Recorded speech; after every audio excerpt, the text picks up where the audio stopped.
Hello and welcome back to the M2M podcast on your mic. Please don't adjust your TV set. Today I'm joined by Ash, another Ash King, who is a lady.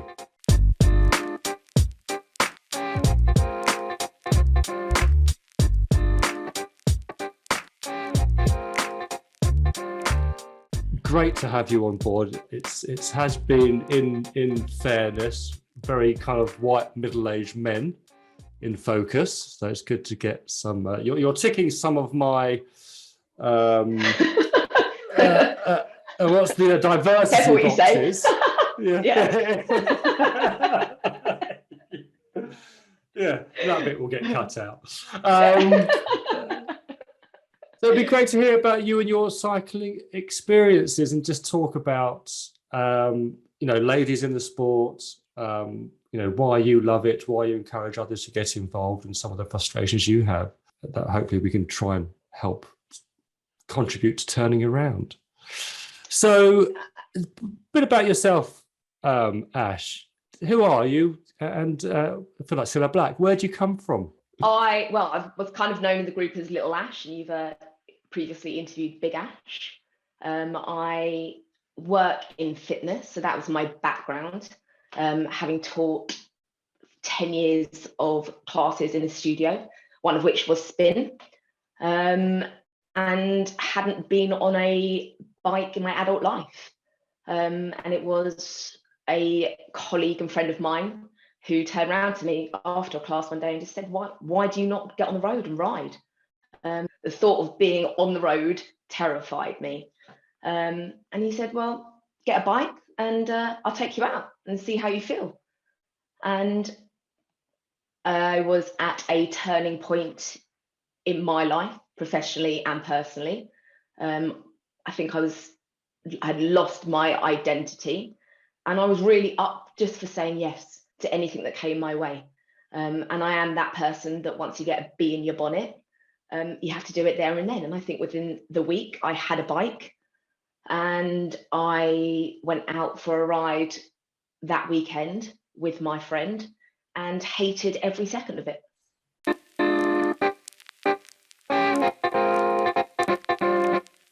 I'd never felt so physically challenged, and I hated it. And I had a notorious tantrum halfway up the vineyards in Essendon, which I've never lived down. So you have been a like a personal trainer for how many years? Yeah. I've worked in fitness studio classes and personal training for over 10 years. Oh, so the cycling came 4 years later, and even then it was a baptism of fire for you, was it? Absolutely. It was something, although I had worked in gyms and worked in fitness, I hadn't really experienced sport, and cycling was my first introduction to that. I'd run a marathon previously. I think running's a whole different ball game. I'm by no means a runner, but cycling challenges you on a whole another level. I think that mental resilience that you need, the physical strength and endurance, wasn't something that I'd ever experienced before. My background was in strength. So yeah, it was completely new, and horrendous. Don't go into it thinking you're going to be amazing and it's going to be easy, but go into it and you will become amazing. It doesn't ever become easy, but you create a love and obsession with it, and that grows very quickly once you get past that initial holy shit moment.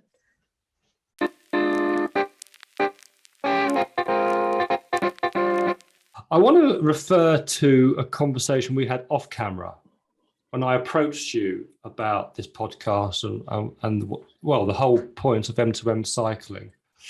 And you said something very interesting. You said you looked at it and thought, hang on a second, this is all about men, and you wanted to tell me off. I want to delve a little bit into that and just get an understanding of your perception about what we're trying to do and cycling in general, and some of the areas where you think it could be improved or should be better for women. My initial reaction to M2M was awesome, great, love this, but what about the girls? Like, we're focusing on bringing men into this sport, and we're focusing on middle age, and that's great, but there's a whole other world that we can delve into, and female athletes being one of them. I quickly came round to your way of thinking when I realised actually I was introduced to the sport by a man. And I think probably for the first 2 years that I was cycling, I only ever rode with men. I was just one of the guys, purely because I didn't know really of many female cyclists. And I admittedly didn't go out my way to look for female cycling groups, because I was quite comfortable in that environment personally. However, having now had more experience within that, I think there is a huge percentage-wise, is a far greater amount of men that cycle to females, and that goes throughout endurance sport, which is something we spoke about off camera as well. I mean, I've recently got into triathlon, and the current percentage of females who partake in an Ironman is 12%, and that's huge. So, and I was interestingly thinking about this since our conversation, and why is that? And it comes a lot earlier. There's been research going on over the last couple of years where young girls by the age of 12, 33% do not take part in any form of physical activity. By the age of 16, that goes up to 64% of girls that do not do any form of physical activity or sport. And that's what came out as a whole range of reasons. Self-confidence was one of them. I think it came out that 1 in 3 girls didn't think they'd be good enough to do it, so they just didn't try. 1 in 2 girls wouldn't do it because their friends didn't do it. And then a really interesting one that stood out to me was the lack of positive media coverage of female role models in sport. And I thought that really hit home, because if we're teaching our young girls from such an early age that negative social media side of it, which is attached to the physicality of a female athlete or sports person, that's really damaging for the future of female sport. And I think that's something that really needs to be talked about in schools. I think it needs to be talked about at home. And that would make a huge difference moving forward into the future of females and cycling and all sports. Mm-hmm. Yeah, no, absolutely. And just for those that are wondering, the whole point of m2M, as we spoke, when you see, not that I'm an artist in any shape or form, but I do take a reference from when you hear comedians or songwriters or film directors or actors speak, and they say, when you're going to write about something, write about what you know. So the whole premise behind m2M, Moves to Mountains, was a cheeky reference to my story, sat on a sofa almost 10 years ago, overweight, suffering from anxiety, and turning to cycling. And a small dose of sertraline, if I'm being completely honest, to help get me back on track. And that's great that you are so. That's great that you are so open and honest about that, because I think that is a really familiar environment for a lot of people, not just men. Absolutely. Especially, male mental health over the last couple of years has made strides, and fitness and activity is a huge factor, as you well know, about the benefits of mental health.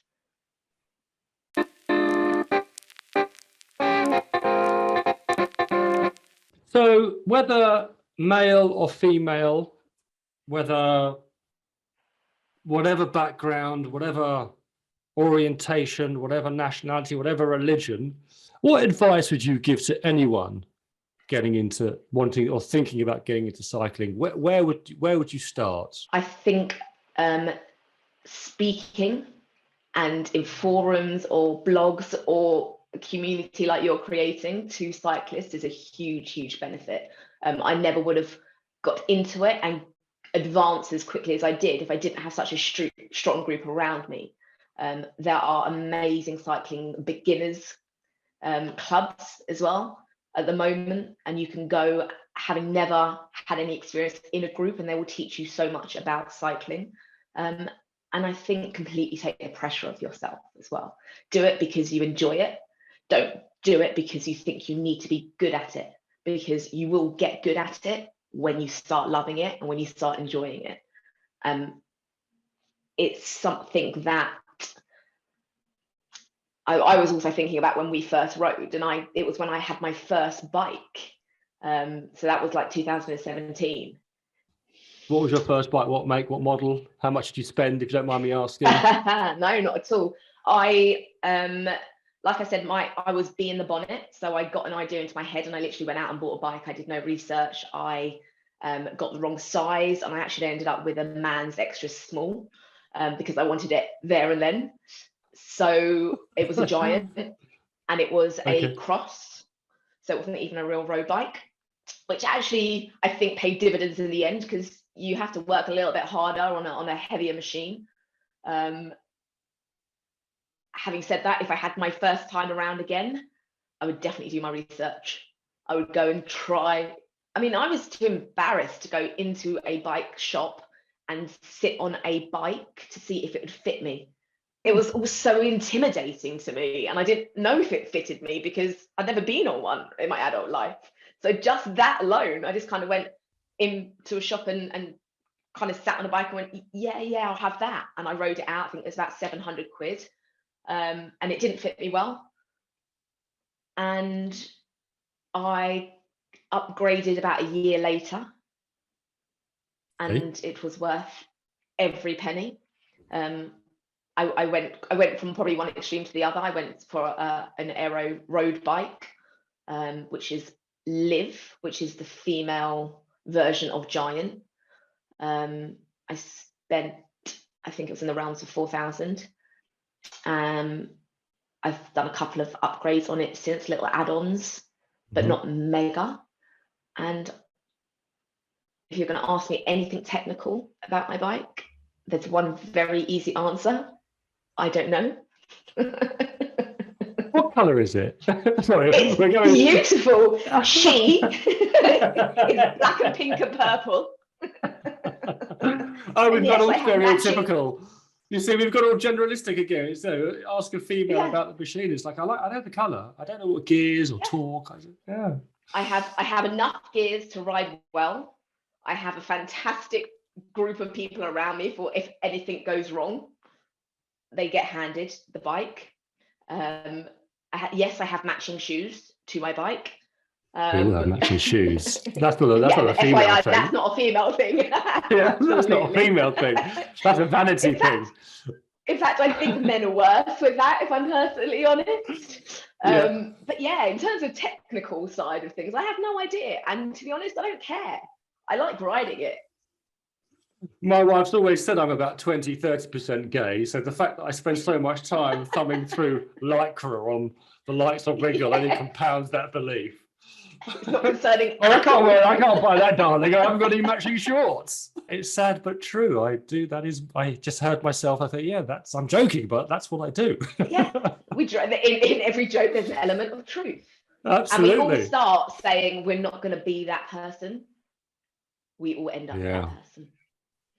Well, we always are that person on the inside. We just don't come out until we get a bike. Absolutely. Until we get the bike. Yeah, the bike, absolutely. The bike, absolutely. It brings it out of you.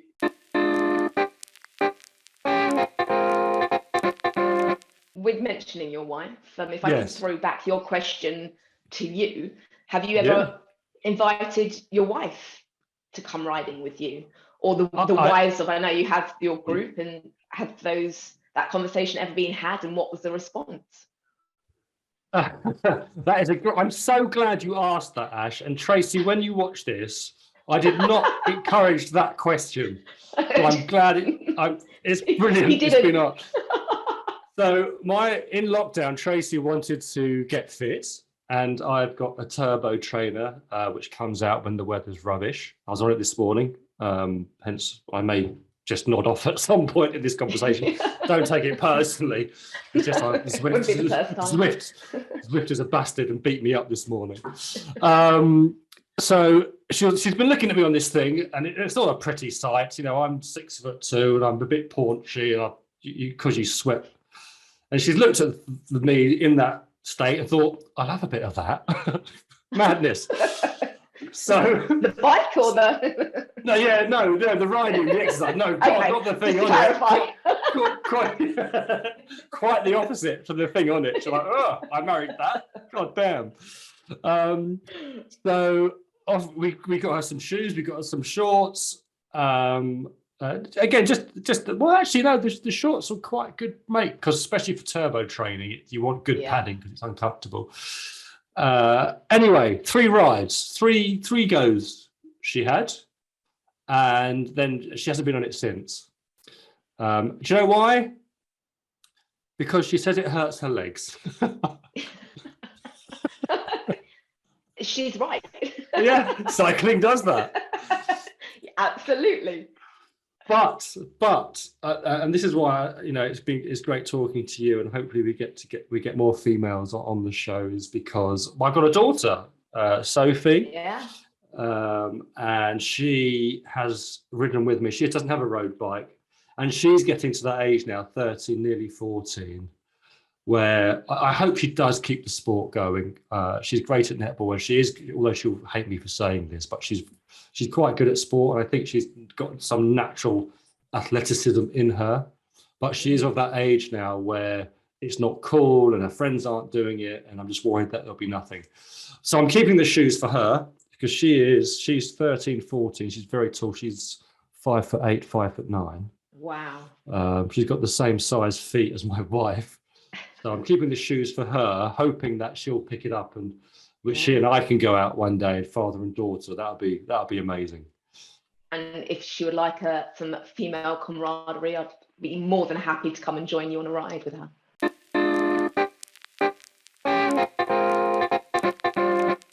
Looking back now, what advice would you give to someone who is going to buy their first bike? What are the watch outs? What are the things you would probably prioritize and look to invest in? But if you could go back and do it again, what would you, apart from everything, what would you do differently?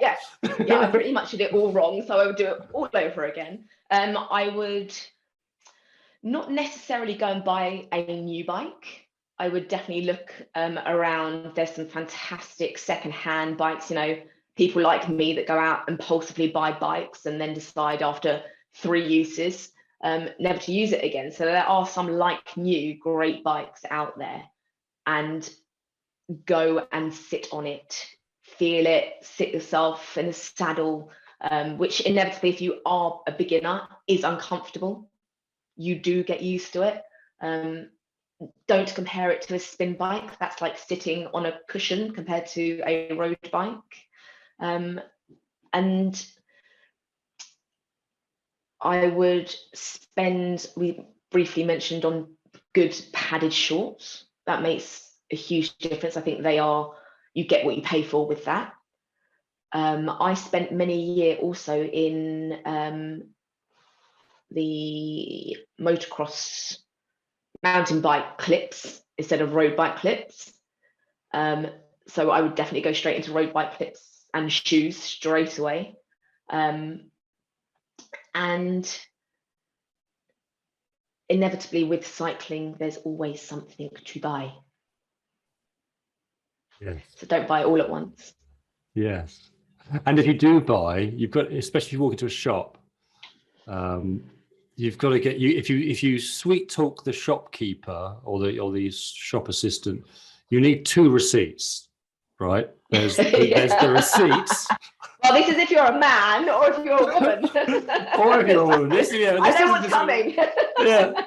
And we talk about, and when we say cycling widow, that's gender agnostic. Widow or widower. We just use widow because there's 2 receipts. There's the receipts, which is the receipts that you can, to protect you for the purchase you just made and return your goods. Then there's the quote unquote receipts, which says something like brand new bike, £10.99. That's the one you show your partner. 50% off. Yeah, everything.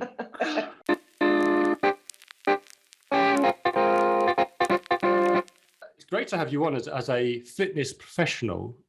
So let's make it really pragmatic for an absolute newbie. Let's say they're starting from ground floor and they want to maybe get up to 40 miles. And I appreciate everyone's different and they're starting off at a different level, but generally speaking, what would be the type of program you would recommend to someone to say, hey, to get up to 40 miles, I'd probably break it down into these types of rides over this type of distance, obviously tweak it depending on how comfortable and strong you're feeling? I think your first element is to remove distance and work on time in the saddle.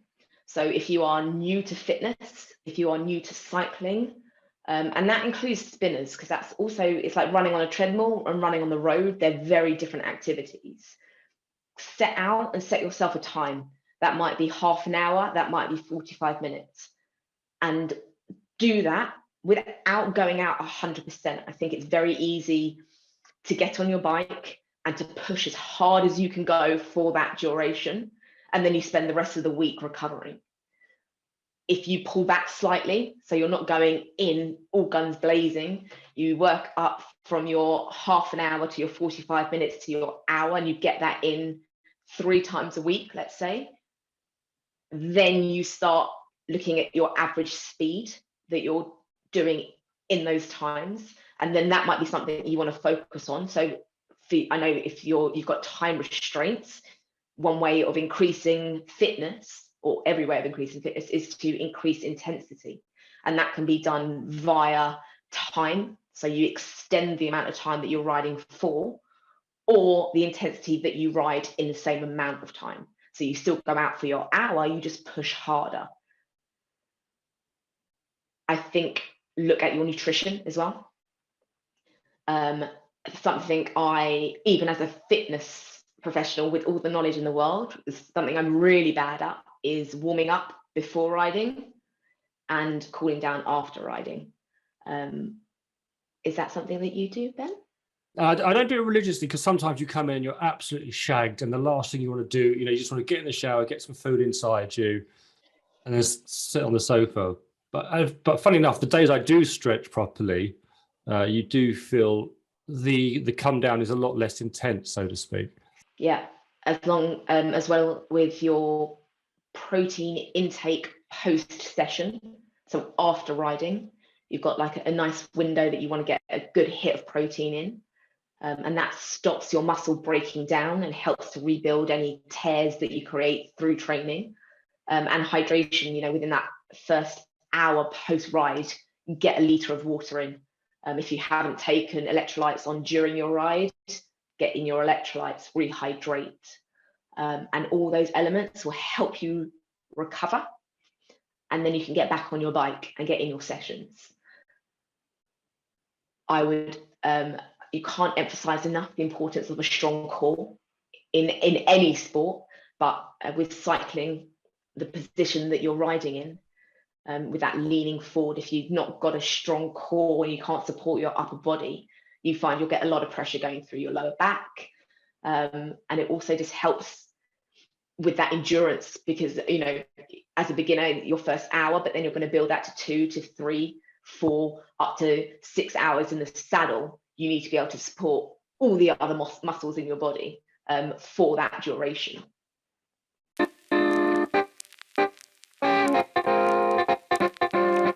I want to go back to something you said about, you ride or rode predominantly with men. It was a man that got you into the sports.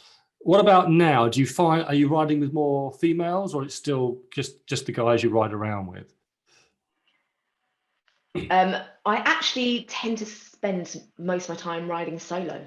And I think that was probably as a result of COVID at the beginning. I think it's amazing to have riding friends and that community, but I became dependent on that. So if there was a day that no one could ride or life happened and that got cancelled, I just didn't do it. and I missed a ride. And I think one of the massive gains that I had through COVID was going out solo. It was a huge thing for confidence wise, just to get on my bike, know that I haven't got the support, because, can I change a tire? No. Do I know how to? Yes, that's the important thing, right? Can I do it? Absolutely not. But I have Uber, right? And I've then I signed myself up to take part in a half Ironman. So I found myself a coach, and he put me, designed my program for me. So my rides were very much tailored to that, which meant I went out solo on the days that I had my rides scheduled. And I've just found a love for that time by myself. It's escapism at its finest. Having said that, yes, I do speak to a lot more female athletes through doing the triathlons and reaching out to people. I do bump into a lot of female riders now on the road. I think over the last 5 years, the amount of female cyclists you see has hugely grown, which is amazing. So yeah, we do kind of stop and have a chat and exchange, whatever girls say on their bikes that we won't stereotype. Nice bike, pretty colour, nice shoes. Where do you get your hair done? No. Yeah, I like your braids. All untrue. We obviously compare how fast we ride, where we've been, where we're going. Yeah. But yeah, there is definitely, I feel that there's a huge movement in the female endurance world. Actually, there's a great page on Instagram called 10 Iron Women, and it is 10 Iron Women who are really advocating to get women into the sport for triathlon. And they are putting together social events and different, actually they're doing one at Giant in Camden in a couple of weeks' time, just to introduce females into the sport, and all the questions you're really asking me about how do you get into it, what equipment do you need, and any advice. So there is great movement there happening. So yes, I do experience a lot more female riders and athletes, but I think sometimes that solo time is also invaluable.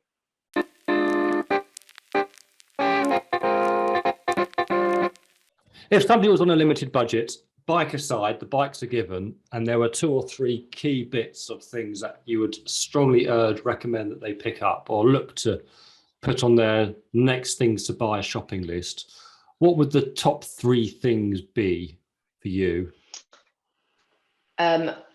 Mentioned earlier is the bib shorts, good quality bib shorts.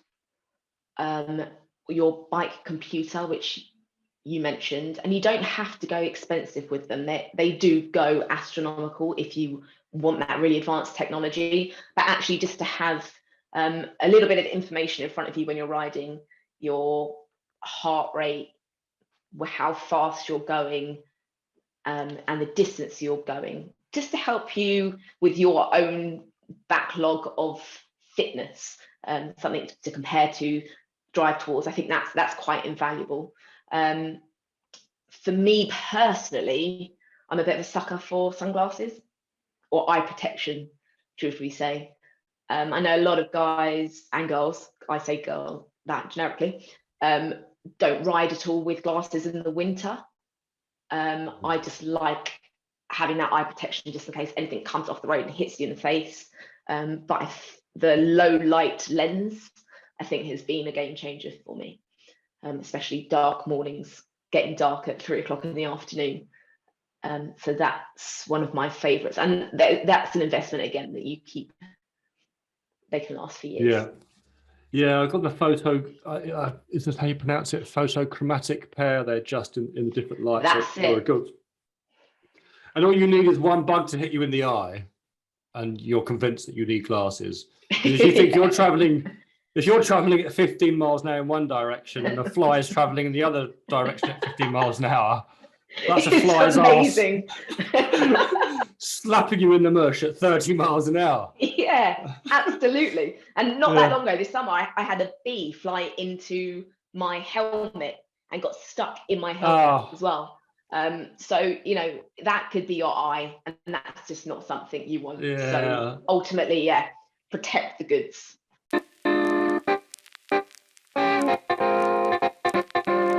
What's the best bit of advice you've had or would give someone starting out,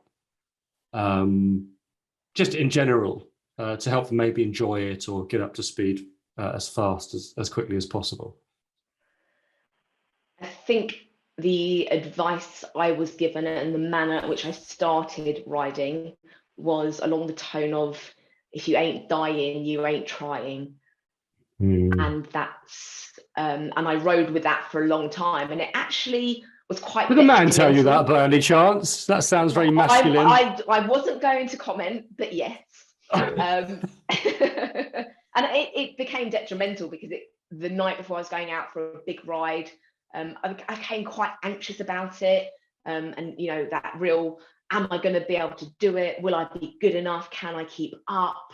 Oh my God, everyone's going to see it on Strava. And it really kind of affected me. And again, it came back to being educated in endurance. Start slow. You're in it to enjoy it. You're not in it to win Strava medals, or get kudos or any other reason. You're in it for you. So it doesn't matter how fast you go. It doesn't matter how far you go.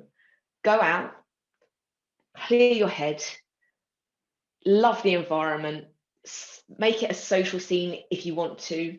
And you will naturally get better the more you do it. So, and I think as well, that comes where winter riding comes in. And last year was the first year I've ever ridden through winter. And it's nasty, it's gnarly, and it's hard.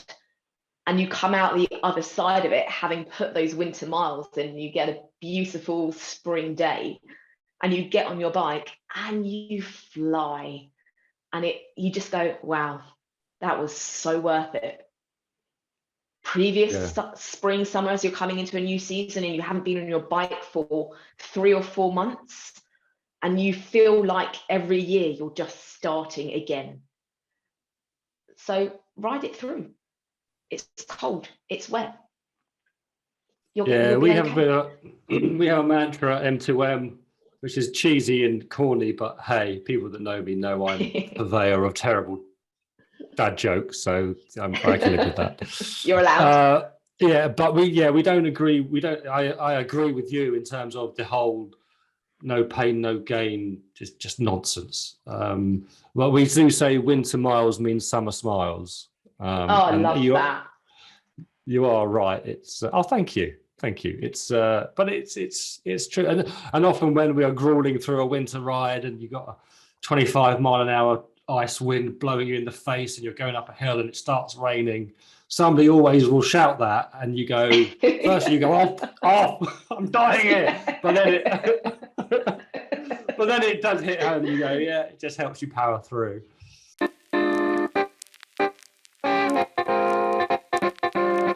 And that comes down to something that I always get referred to when I talk to people about training and cycling that aren't in it.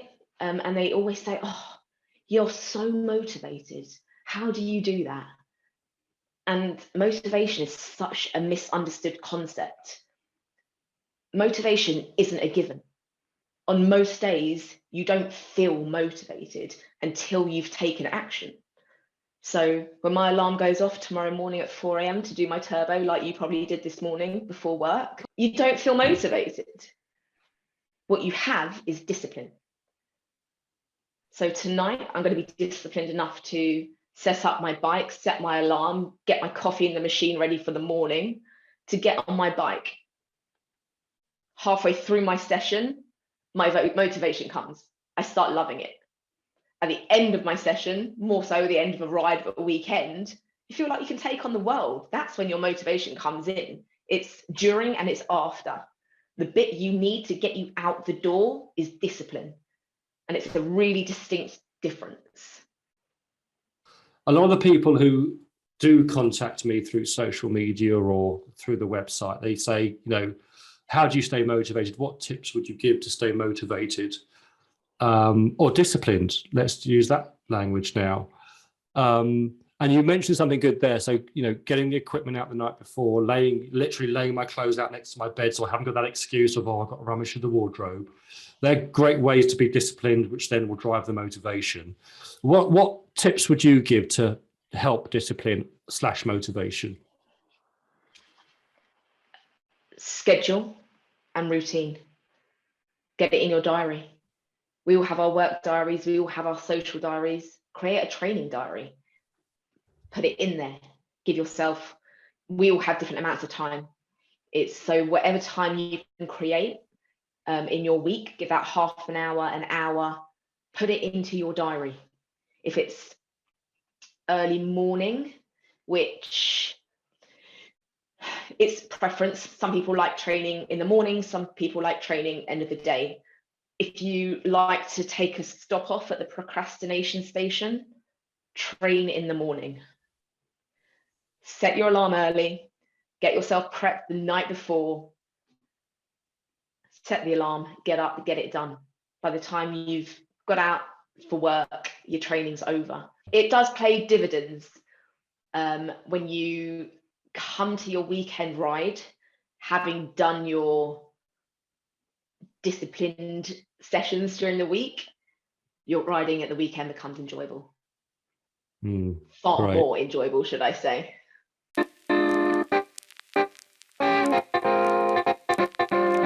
Thank you, Ash. This has been fantastic. Just to get a different perspective from someone who I can look at on the screen that doesn't look like a bald, white, middle-aged man. So thank you. Thank you. I'll take that as a compliment. Yeah, if you don't look like a white, bald, middle-aged man, I guess that is a compliment. Yeah. You talk shit, but you don't look like a man, so great. Not at all. This has been great, and it's great to get not just the female perspective, but someone who actually is a fitness instructor who does know what they're talking about in that respect. So, a bit of fun, quick fire question, 10 or so quick fire questions. I've just repeated myself. I'm mansplaining now. There's going to be 10 questions. Right. How many? Yeah. And they're going to be quick, fired at you. Right. Question number 1. Saddlebag or bottle cage storage? Neither, because I wouldn't be able to use the tools anyway.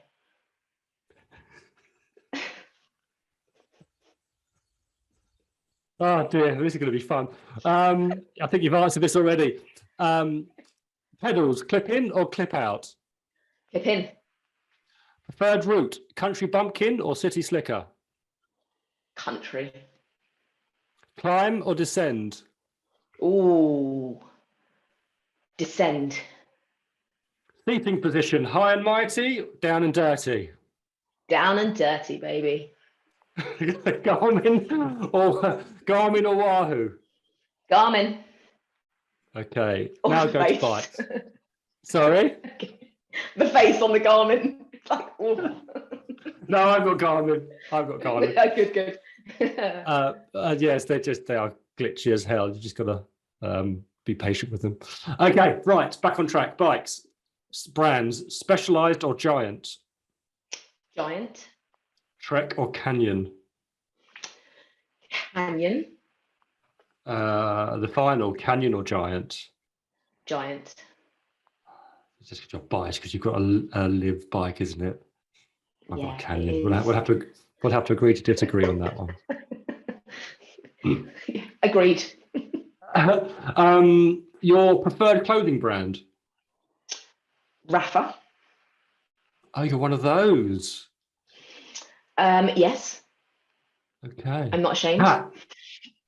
Hat. Cycling hats. Peak up or peak down? Peak up.